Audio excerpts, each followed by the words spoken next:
प्रिय बंधु नमस्कार। प्रातज्योति विशेष कार्यक्रम को आपण को स्वागत करुच्ची। यही कार्यक्रम आपण नियमित देखुंट और ईश्वर ठारू आशीर्वाद प्राप्त होती आम प्रभु को धन्यवाद दूचु। यह कार्यक्रम संपर्क में अन्य मानक सूचना दिंतु से निकट में शेयर करूँ से जपरी आशीर्वाद प्राप्त हे। आसतु आम आग को बढ़िया पूर्वर प्रभु चरण तले प्रार्थना करवा। पवित्र पिता तुमर धन्यवाद करुचु। तुम्हें आम को केते जे प्रेम करियछ। तुम्हें सर्वदा आम साथी रही आम को साहाय्य उपकार करने इच्छा करुवा परमेश्वर अट। आम को गढ़ीच आम जत्न नौच धन्यवाद दूचु। तुम ठारे आमने संपूर्ण भाव में निर्भर रखुअछु। आज दिनर भार मध्य तुम हस्तरे दौअछु। तुम्हें ही आम को चलाई नियो। यीशु नाम रे ए प्रार्थना उत्सर्ग करुअछु। आमेन। प्रिय बंधु, आज एक विशेष प्रसंग नहीं कि आलोचना करने चाहूँगी। थरे प्रभु जीशु ख्रीष्टंकर निकट को जड़े शास्त्रज्ञ व्यवस्था शास्त्रज्ञ जहाँकर की व्यवस्था संपर्क में विधि विधान आईन कानून विषय यथेष्ट ज्ञान थिला। सेटा थिला तांकर पेशा।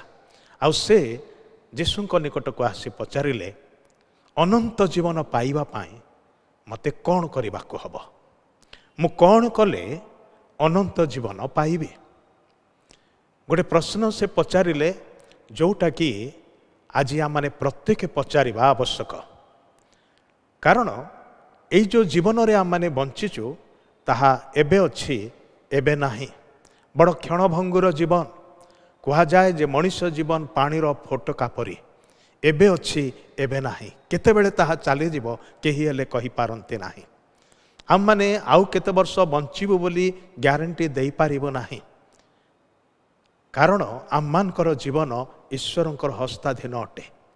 आउ आमने ए प्रकार एक संसार मध्य बास करुचु, ए प्रकार एक जगत मध्य बास करुचु जोठारे मनुष्य अल्पायु अटे। ईश्वरंकर पवित्र वाक्य बाइबल कथा कहे जे मनुष्यर आयुष 70 अबा बड़ सकाशु 80 वर्ष हुए। किंतु वर्तमान जो ट्रेंड चली मनीष 70-80 वर्ष पर्यंत जीवार देखा जाऊ नहीं बेसी। ता पूर्वर मध्य अनेक चली जाउछंती।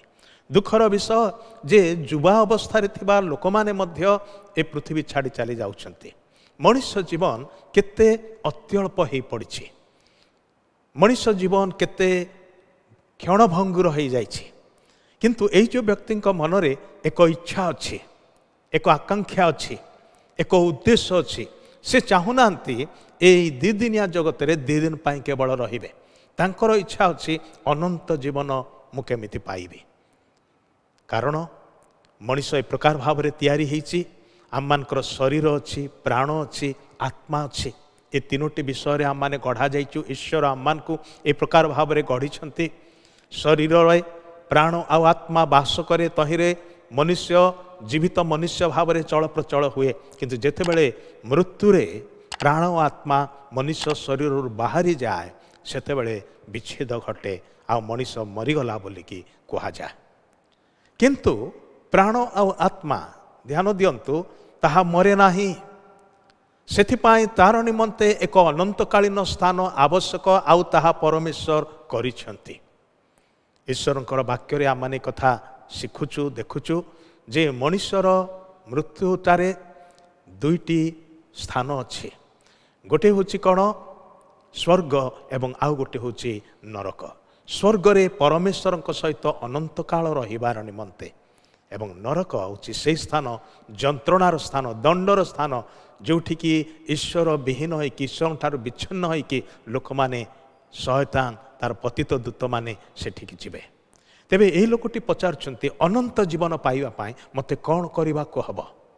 आपण केबे प्रश्न पचारिछंती कि निजकू ईश्वर को जो ईश्वर ठारे आपण प्रार्थना करती अनंत जीवन पाइबा पाई मते कौन करने को हब। से व्यक्ति प्रभु जीशु को पचारे। जड़े व्यक्ति जे कि प्रश्न नहीं कि आसिले किंतु यथार्थ व्यक्ति को पचारुछंती जहां ठारे अनंत जीवनर उत्तर भी अच्छी, ए प्रश्नर उत्तर भी अच्छी एवं अनंत जीवन मध्य ताहां ठारे अच्छी। कारण प्रभु जीशु कहले मु आसी अच्छी जेपरि तुम्हे माने जीवन पाइब, हाँ प्रचुर भाव में पाइब।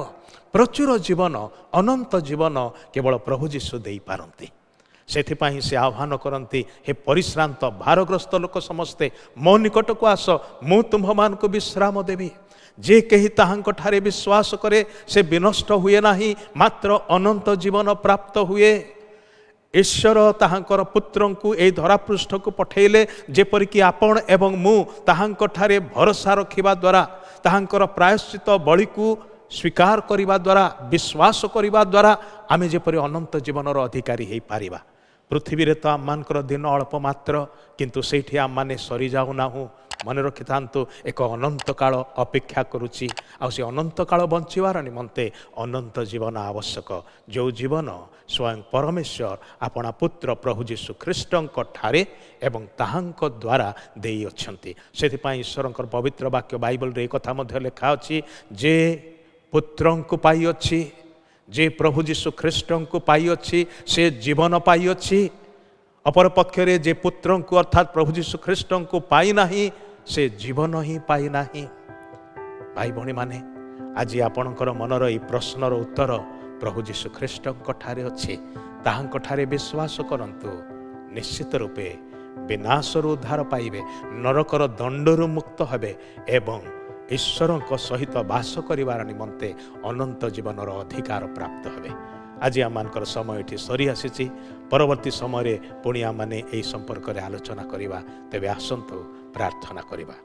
ସ୍ୱର୍ଗସ୍ଥ ପିତା, ତୁମର ଧନ୍ୟବାଦ କରୁଛୁ। ଆମମାନେ ମରଣଶୀଳ ଲୋକ, ମାତ୍ର ଆମମାନଙ୍କୁ ଅନନ୍ତ ଜୀବନର ଅଧିକାରୀ କରାଇବା ପାଇଁ ତୁମେ ସ୍ୱର୍ଗ ଛାଡ଼ି 2000 ବର୍ଷ ତଳେ ଧରାପୃଷ୍ଠକୁ ଆସିଲ। ଆମମାନଙ୍କ ପାଇଁ ନିଜର ପ୍ରାଣ ଦେଲ, ମୃତ୍ୟୁବରଣ କଲ, ତୁମେ ପୁନରୁତ୍ଥାନ କରି ଉଠିଲ, ଆଉ ଆଜି ତୁମେ ଜୀବିତ ଅଟ। ଆଉ ତୁମେ ପ୍ରତ୍ୟେକ ମନୁଷ୍ୟକୁ ତୁମର ସେହି ପ୍ରଚୁର ଅନନ୍ତ ଚିରସ୍ଥାୟୀ ଜୀବନ ଯାଚୁଅଛ। ଯିଏ କେହି ବିଶ୍ୱାସରେ ଗ୍ରହଣ କରେ ସେ ବିନଷ୍ଟ ହୁଏ ନାହିଁ, ମାତ୍ର ଅନନ୍ତ ଜୀବନର ଅଧିକାରୀ ହୁଏ। ପ୍ରଭୁ, ତାହା ଆଜି ଆମମାନଙ୍କୁ ଗ୍ରହଣ କରିବା ପାଇଁ ସାହାଯ୍ୟ କର। ପ୍ରାର୍ଥନା ଶୁଣିଥିବାରୁ ଧନ୍ୟବାଦ ଦେଇ ଯୀଶୁଙ୍କର ପ୍ରିୟ ପବିତ୍ର ନାମରେ ଏହି ପ୍ରାର୍ଥନା ଉତ୍ସର୍ଗ କରୁଅଛୁ। ଆମେନ୍।